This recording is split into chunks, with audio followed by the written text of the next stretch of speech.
Hi கண்மணிஸ், இன்னைக்கு என்னோட டியூஸ்டே மினி விளாக் பார்க்கலாமாங்க. ஏர்லி மார்னிங் எழுந்திரிச்சு சூப்பராக ரெடி ஆகிட்டு நம்ம இன்னைக்கு டியூஸ்டே அப்படின்றதுனால வீட்டில் பூஜையெல்லாம் பண்ணி முடிச்சுட்டு பிரேக்ஃபாஸ்ட்காக தோசை சட்னி வச்சு சூப்பராக சாப்பிட்டுட்டு நம்ம இப்போது பஸ்ஸில் வந்து கிளம்பியாச்சு. எதுக்காக அப்படின்னா வீட்டுக்கு கொஞ்சம் க்ராசரிஸ் வாங்கலான்னு சொல்லிட்டு ராசிபுரம் வரைக்கும் போகலான்ட்டு நான் அப்பா அம்மா எல்லாருமே கிளம்பிட்டோம். பாப்பு வந்து ஒர்க் போயிட்டதுனால நாங்கள் 3 பேர் சேர்ந்து கிளம்பி ராசிபுரம் வந்து வந்தாச்சு. ராசிபுரம் நியூ பஸ் ஸ்டாண்ட்லேயே நம்மளுக்கு இந்த உழவர் சந்தை வந்து இருக்கும். இந்த சந்தை வந்து ரெகுலராக இருந்தாலும் இந்த டியூஸ்டே மட்டும்தான் நம்மளுக்கு கிராசரிஸ் வந்து சந்தை வந்து போட்டிருப்பாங்க.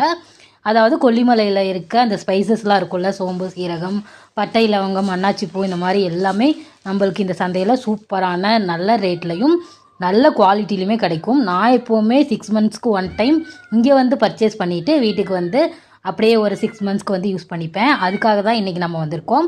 இங்கே வந்து பெரிய படி சின்ன படின்னு சொல்லி 2 இது வந்து வச்சுருப்பாங்க.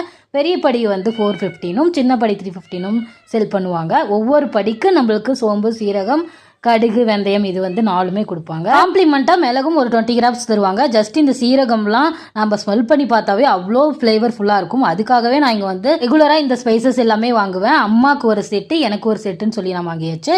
எனக்கு வீட்டில் வெந்தயம் இருக்குது அப்படின்றதுனால அதுக்கு எக்ஸ்சேஞ்சாக நான் வந்து வரமிளகாய் வந்து வாங்கிக்கிட்டேன். அம்மாவுக்கு ஒரு செட்டு, எனக்கு ஒரு செட்டு சூப்பராக வாங்கிட்டு நாம் அப்படியே கிளம்பியாச்சு. இது ரெண்டுமே பார்த்தீங்கன்னா எனக்கும் அம்மாவுக்கும் 6 months வரைக்குமே யூஸ் பண்ணுறதுக்கு கரெக்டாக இருக்கும். அதையும் நம்ம வாங்கிட்டு அப்புறமா புளி வாங்க வந்திருந்தோம். புளியோட ரேட்டு அதிகமாகி 200 rupees ஆயிடுச்சு 1 kilo. அதுவும் நம்ம வாங்கிட்டு இன்னும் என்னென்னலாம் சந்தையில் கிடைக்குதுன்னு நாங்கள் 3 பேர் சுற்றி பார்த்துட்டே அப்படியே நம்ம வரும்போது தான் நம்ம பிரியாணிக்கு யூஸ் பண்ணுற ஸ்பைசஸ்லாம் இருக்கும்ல, அது எல்லாமே இருந்துச்சு. பேக்கெட் வந்து 10 rupees தான்.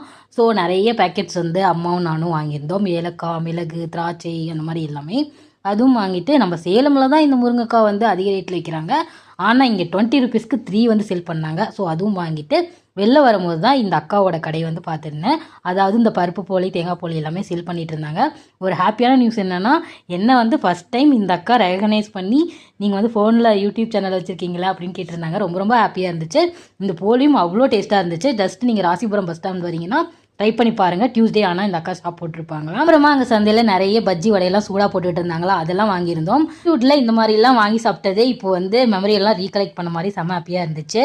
அப்புறமா அம்மா சோளக்கருது வேணும்னு கேட்டதுனால அதுவும் வாங்கிட்டு, அந்த அக்கா தான் எடுப்பேன்னு சொன்னாலும் எங்கள் அம்மா தான் பொறுக்கி எடுப்பேன்னு சொல்லி தேடி கண்டுபிடிச்சி சோளக்கருது அப்புறம் நிலக்கடலை இதெல்லாமே வாங்கியிருந்தோம். எல்லாத்தையுமே சூப்பராக ஷாப்பிங் பண்ணிவிட்டு நம்ம எந்த பஸ்ஸில் போனோமோ அதே பஸ்ஸில் நாங்கள் 3 பேருமே ரிட்டர்ன் சேலம் வந்தாச்சு. ரொம்ப நாளுக்கு அப்புறமா பஸ்ஸில் ட்ராவல் பண்ணி அப்பா அம்மா கூட ஷாப்பிங் பண்ண போனது ரொம்ப ரொம்ப ஹாப்பியாக இருந்துச்சு. யாரெல்லாம் இந்த ராசிபுரம் சந்தைக்கு போயிருக்கீங்க அப்படின்னு கமெண்ட் பண்ணி வீடியோ பிடிச்சிருந்தா லைக் பண்ணி ஷேர் பண்ணுங்க. பாய்.